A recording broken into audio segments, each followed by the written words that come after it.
আসসালামু আলাইকুম বন্ধুরা, কেমন আছো তোমরা? আশা করি সকলেই ভালো আছো। আজকে আমরা শিখব কিভাবে পোর্টেবল এসএসডি দিয়ে উইন্ডোজ মারতে হয়। আমি এখানে উইন্ডোজ 11 দিব, তাও আবার 840G6 এইচপির একটা ডিভাইস। তো প্রথমেই আমি F9 বাটন ক্লিক করতে থাকবো স্টার্ট বাটন চাপার পর। যতক্ষণ পর্যন্ত নিচে লেখা না আসবে ততক্ষণ পর্যন্ত চাপতে থাকতে হবে। ওই দেখো নিচে লেখা আসছে ইউর ডিভাইস ইজ বুটিং নাও। তো তারপরে আমি এখানে স্যান্ডিক্স ইউএফআই যেই জিনিসটা ওটা সিলেক্ট করব, তারপর 1 সিলেক্ট করব। একটু অপেক্ষা করতে হবে,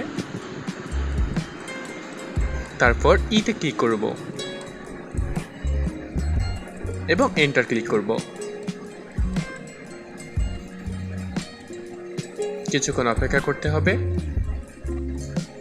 এখন আমরা চলে আসলাম আমাদের ইমেজের ওই যেই পেজটাতে, সেখানে আসলাম। এসে প্রথমেই আমরা খেয়াল করলাম যে এখানে আমাদের মাউস প্যাড কাজ করতেছে না। তো আমরা একটা এক্সটার্নাল মাউস লাগিয়ে নিব।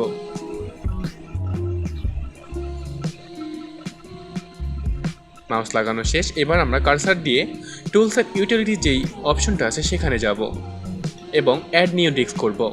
সেখানে আমাদের যে এসএসডিটা শো করতেছে এটিএ সিরিয়াল এটিএ, ওইটা আমরা সিলেক্ট করব। আর ইউএসবি যেটা সিলেক্ট করতেছে দেখাচ্ছে ওইটা হচ্ছে আমাদের পেন ড্রাইভটা। তারপর আমরা জেপিডি লেআউটে সিলেক্ট করব, তারপর নেক্সট প্রসিড করব। ওকে, আমাদের পার্টিশন করা শেষ।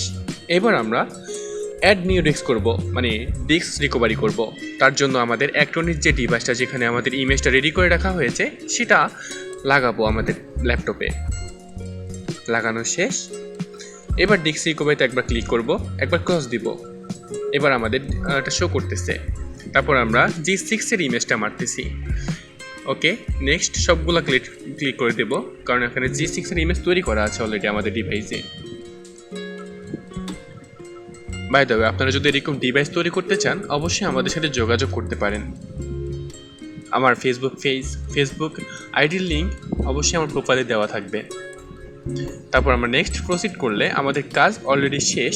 রিস্টার্টে ক্লিক করে আমরা অপেক্ষা করতে থাকবো যতক্ষণ পর্যন্ত না এই প্রসেসিংটা শেষ হচ্ছে।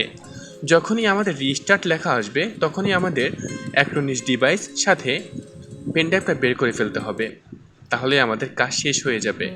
এবং তারপর আমরা ওয়াইফাই ড্রাইভারটা অ্যাড করে দিব যদি ওয়াইফাই ড্রাইভার না পেয়ে থাকে। আর যদি ওয়াইফাই ড্রাইভার অলরেডি পেয়ে যায় তাহলে আমরা নর্মালি ওয়াইফাই কানেক্ট করে আপডেটগুলো কমপ্লিট করে নিব, তাতেই আমাদের কাজ শেষ হয়ে যাবে ইনশাআল্লাহ।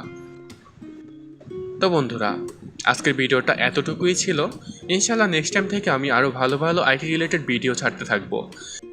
নতুন ভিডিওর জন্য অবশ্যই সাবস্ক্রাইব করে পাশেই থাকো।